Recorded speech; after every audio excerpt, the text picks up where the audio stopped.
These are some important questions on Supreme Court of India. Let's revise this topic through MCQs.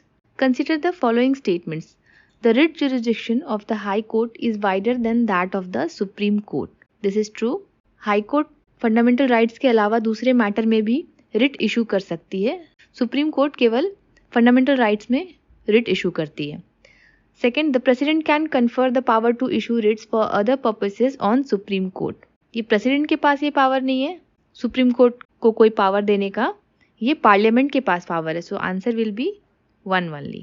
Next, which of the following is or comes under the appellate jurisdiction of the Supreme Court? Appeals in constitutional matters, appeals in civil matters, appeals by special leave. Choose the correct answer from the below given courts. 1 only, 1 and 2, 2 and 3, 1, 2 and 3. तो ये तीनों ही matter में supreme court के पास appellate jurisdiction है. So answer will be 1, 2 and 3. कौन से article के तहत ये है मुझे कमेंट में बताइएगा.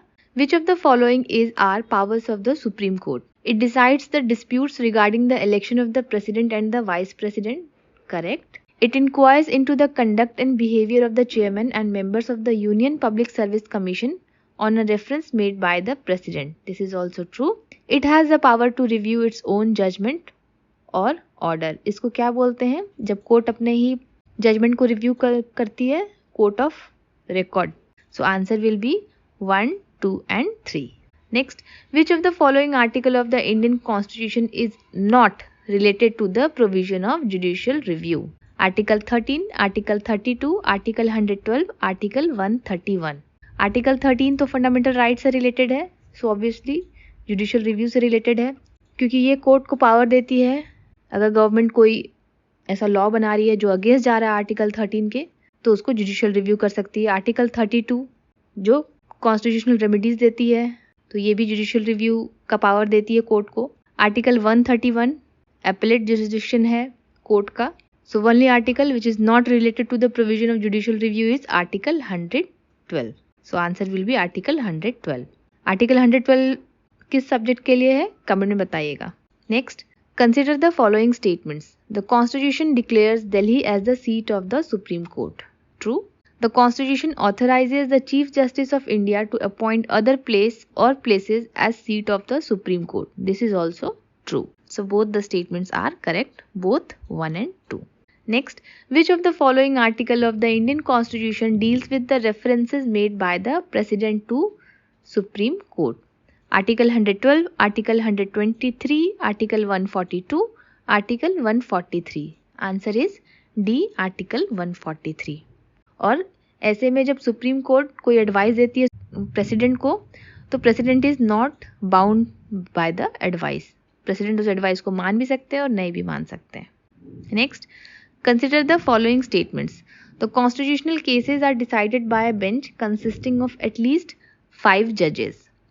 All other cases are decided by single judges and division benches. Which of the statements given above are correct?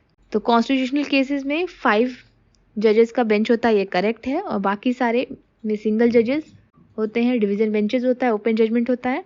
So both the statements are correct. Next, which of the following is or not falls under the original jurisdiction of the supreme court? कौन सा original jurisdiction में नहीं आता supreme court के? Interstate water disputes, matters referred to the finance commission, adjustment of certain expenses and pensions between the center and the states. Choose the correct answer from below given codes. 1 only, 1 and 2, 2 and 3, 1, 2 and 3. तो ये तीनों ही matters जो हैं वो supreme court के original jurisdiction में नहीं आता है. Answer will be 1, 2 and 3. Consider the following statements. The judges of the Supreme Court are appointed by the President in consultation with the members of the judiciary itself. The judges of the Supreme Court removed from office by the President only in the manner and on the grounds mentioned in the Constitution. दोनों statement correct है. Which of the statements given above are not correct? यहाँ not correct पूछा जा रहा है. Question solve करते समय हमेशा ध्यान रखिएगा, जल्दीबाजी में सी नहीं लगा देना है इसका आंसर. नॉट पूछा जा रहा है तो नाइदर 1 नॉट 2 क्योंकि दोनों ही स्टेटमेंट करेक्ट है.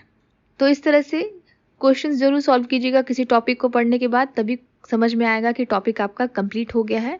और अगर यूपीएससी आईएएस प्रीलिम्स के प्रीवियस ईयर को क्वेश्चंस को सॉल्व करना है फ्रॉम 1979 टिल 2023, क्योंकि क्वेश्चंस रिपीट होते हैं।